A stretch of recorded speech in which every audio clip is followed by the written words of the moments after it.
Shalom, Kal Halal Yahweh Bashem Yahushua Bahashim Kal Kodash. Double honors to the elder apostles and elder bishops of the GMS, including the elders that came before them, that taught us this truth. And Shalom and salutations to all the brothers out pushing the word of truth and in sincerity, the hopeful elect, Tabernacle of David. I'm the brother Yahshua, back with the World War III Daily Update. Shalom and salutations to you as well. And we're just going to get to the point real quick, make it as short and sweet as possible, and to the point. Isaiah 13 and 17, behold, I will stir up the Medes against them, which shall not regard silver, and as for gold, they shall not delight in. And we're always going to come. See, Russia is inextricably linked to the end of Babylon the Great. Okay? And we're watching that play out. So we have to keep coming back and drilling this into you people's head. All right? So what we do is we read it like this. Behold, meaning look, right? See, look. I, who's I? The Most High, Yahweh Bashem Yahushua, will stir up the Russians, the Medes, as in the Medo-Persian Empire. Medes being Russia, Persians being the Iranians, against them, Babylon the Great, also known as the United Snakes of America. So God is stirring up, you know what that means, the Russians against the Babylonians, United Snakes of America. All right? So, when there's a predator drone, attack drone, if you will, where did the attack drone come from, Salaka? If the Ukraine sent, which is not the Ukraine, it's NATO, it's the EU. It's the whore that sitteth upon many waters, sending what? Attack drone. Putin assassination attempt. What? That's just huge. Putin assassination attempt in Moscow. Crazy. Okay? This is the level that World War III is at. So, let's read this again. Most High is going to stir up the Russians, starting with Vladimir, against who? The Babylonians. How's he going to do that? Well, he's going to send the Babylonians in, you Americans, and try to kill their president. Can you imagine if Vladimir Putin sent out a hit right here in the continental, what do they call it? The Continental 50, what do they call it? Right here in the States against Donald Trump, what would that do? Okay. Well, it's the same thing going on over there right now. You can't attempt to assassinate the president of a country that has the most nuclear bombs, and they're not going to retaliate. Is that not stirring them up? Did this stir up Vladimir? You bet it did. So let's listen to this. It's 18 hours ago, Canadian prepper. All right, guys, we got some breaking bad news on the World War III front, and this is the kind of story I'm very hesitant to talk about. On the World War III front? Is that what he said? Well, this is the World War III Daily Update. Well, what's the update? Well, that they're putting out hits, assassination attempts on the Russian president in his own country. Huh? How close are we now? On this channel, for the channel's sake, but we got to do it because we're entering very, very dangerous waters here. And I can tell you that my sources, who are close to the sources, tell me that I'm on the right path in terms of my assessment of the severity of this situation. Okay, and that's all I can say about that. But 17 kilograms of explosives were intended to kill Vladimir Putin, according to Bild Research, a German news agency.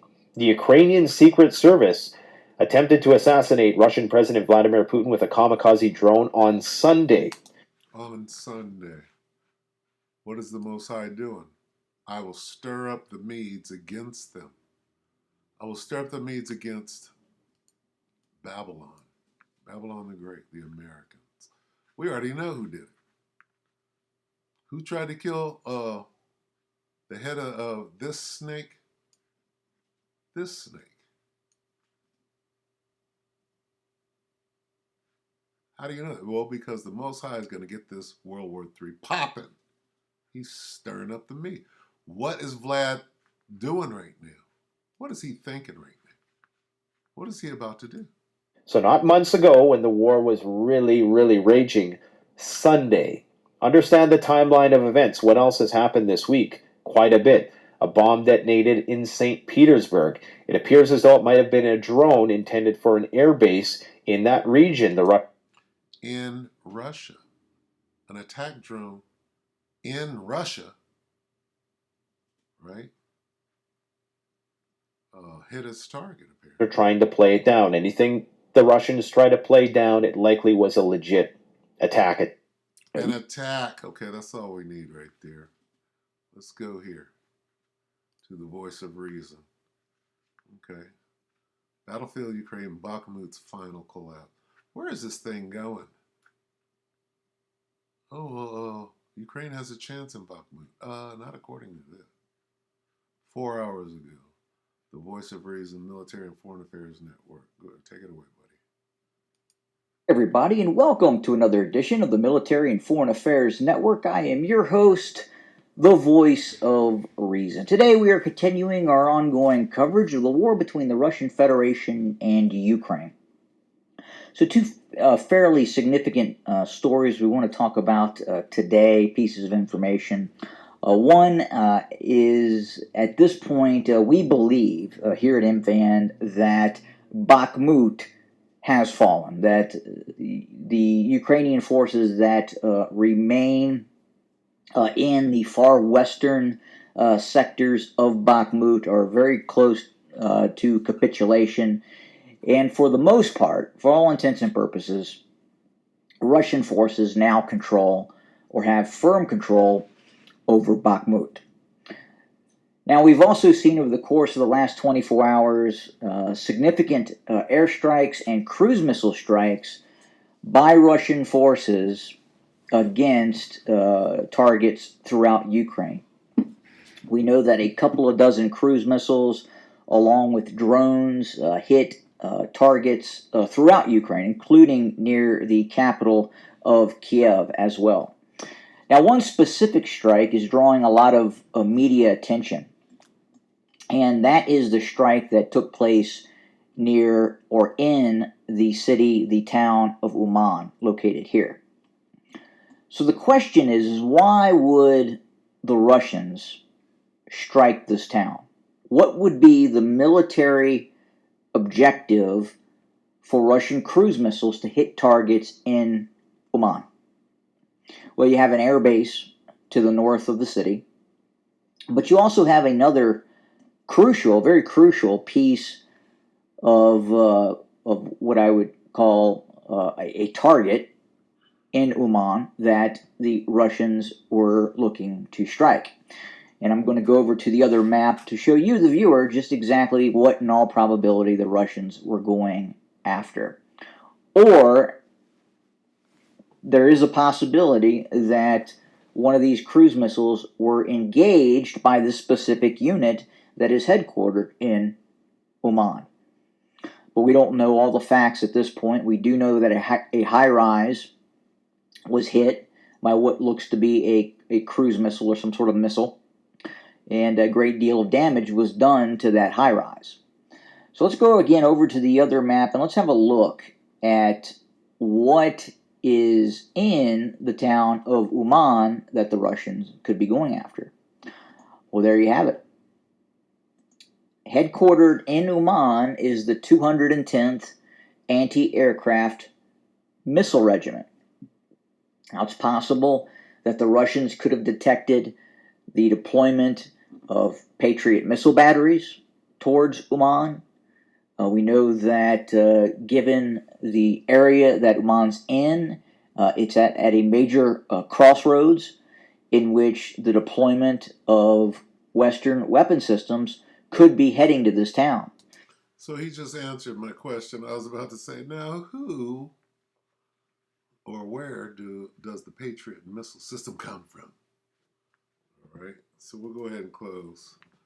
Just more of the same. Hey, a war of attrition. You grinded them down, yeah? The meat grinder is what they call it. Look, it's Isaiah 13 and 17. I will stir up the Russians against Babylon. Who do the Patriot missile system belong to? The Babylonians.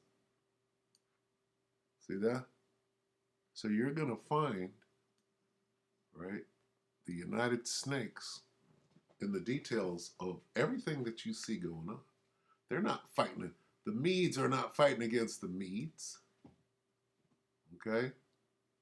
They're fighting against the Babylonians. Okay? You get it? The scriptures are telling you what's going on here. As soon as he said Patriot missiles, and then he said Western, right? These Western armaments, they're not fighting against the Ukraine. Ukraine ain't got no soldiers left. You know that's NATO over there with a different uniform on, if need be.